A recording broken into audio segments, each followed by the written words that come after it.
Hi, today we're talking about reservation form. So this is a particular form which participants can fill in once they want to book a reservation in any of the restaurants, pub, bar, or any place that you want to book the reservation.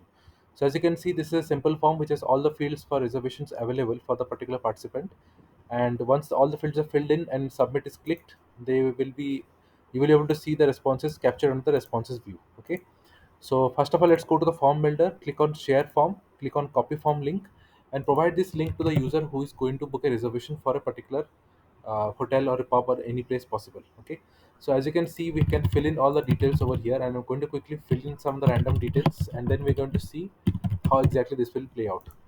So I'm just filling in some random stuff over here, and once all the details are filled in, we're going to click on submit.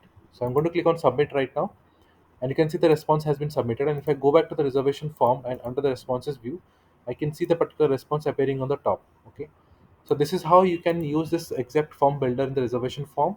You can simply click on share form, copy form link, and provide this link to the user who is going to fill in for this reservation. All the fields over here are customizable and they can be edited and modified as per your needs.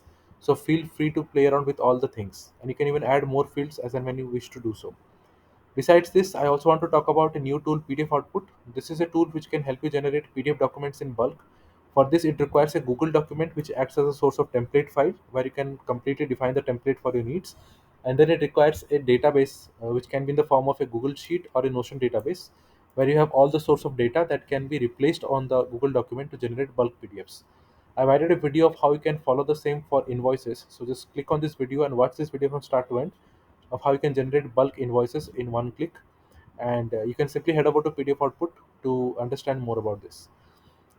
Do reach out to me at Notion for my use @gmail.com if you find anything helpful over here. If you have any queries or questions to ask, I will be able to happy to assist you further on this. Thank you. Have a great day.